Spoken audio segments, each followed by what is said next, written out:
Students, how are you? I hope that everybody is fine. Me too fine. Okay, இப்போ I think ஸோனா அப்படி தான் நினைக்கிறேன் அப்படிங்கிற மாதிரி இந்த வேர்டு யூஸ் பண்ணலாம். ஏன் இந்த வேர்டு யூஸ் பண்ணோம் அப்படின்னா, நம்ம விட்டாக பேசினா பயந்து பேசணும்னு நினைப்பாங்க. அடிச்சு விட வேண்டியதான் அப்படிங்கிற மாதிரி ஐ திங்க் ஸோ. இப்போ ஒரு விஷயம் நமக்கு தெரியாது, ஓரளவுக்கு தான் தெரியும். ஒரு எக்ஸாம்பிள், நம்ம ஃப்ரெண்டு நம்ம வீட்டுக்கு வராங்க. அவங்க கேட்குறாங்க, என்ன உங்கள் ஊரில் அந்த அதோ அங்கே அந்த இடத்துல ஒரு ஹோட்டல் இருக்குது எப்படி அப்படின்னோடனே நமக்கு அவ்வளோவா தெரியாது. யாரோ சொல்லியிருப்பாங்க, அதை நம்ம கேட்டிருப்போம், காதில் கேட்டிருப்போம். ஆனால் நமக்கு அது தெளிவாக தெரியாது, ஓரளவுக்கு தான் தெரியும். அப்படிங்கிறப்ப நம்ம ஃப்ரெண்டு கேட்குறாங்க, வீட்டுக்கு வந்த நம்ம ஃப்ரெண்டு கேட்குறாங்க, ஹவ் அபவுட் த ஹோட்டல், இல்லைனா ஹவ் த ஹோட்டல் இஸ், எப்படி அந்த hotel, how the hotel is, எப்படி அந்த ஹோட்டல் அப்படின்னு கேட்குறாங்க.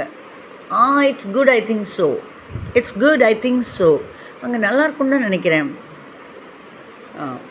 Items are very good over there, items எல்லாம் நல்லா இருக்காங்க. It's good I think so, items are good I think so, items are good I think so. So இந்த I think ஸோனா அப்படி தான் நினைக்கிறேன். அந்த மாதிரி இந்த coaching centre, spoken English coaching சென்டர்னு வச்சுக்கலாம். நான் ஸ்போக்கன் இங்கிலீஷ் கோச்சிங் சென்டரில் எக்ஸ்பர்ட் இன் இங்கிலீஷ் அதுக்கெல்லாம் போயிருக்கேன், அதனால் அது வேறு திருப்பி வருது. ஓகே, ஸ்போக்கன் இங்கிலீஷ் சென்டர் அங்கே ஒரு 2 வீதி தள்ளி இருக்குதுன்னு வச்சுக்கலாம். நம்மக்கிட்ட கேட்குறாங்க 2-3 பேர். நம்ம அங்கே போகலை அப்படின்னு வச்சுக்கலாம், ஒரு எக்ஸாம்பிள். அப்போ யாரோ கேட்குறாங்க, இங்கே கோச்சிங் சென்டர் எப்படி சொல்லித்தராங்க? நல்லா சொல்லித்தராங்கன்னு தான் நினைக்கிறேன் அப்படிங்கிறது எப்படி சொல்லலாம்? How the teach in that spoken English coaching centre? It's good I think so.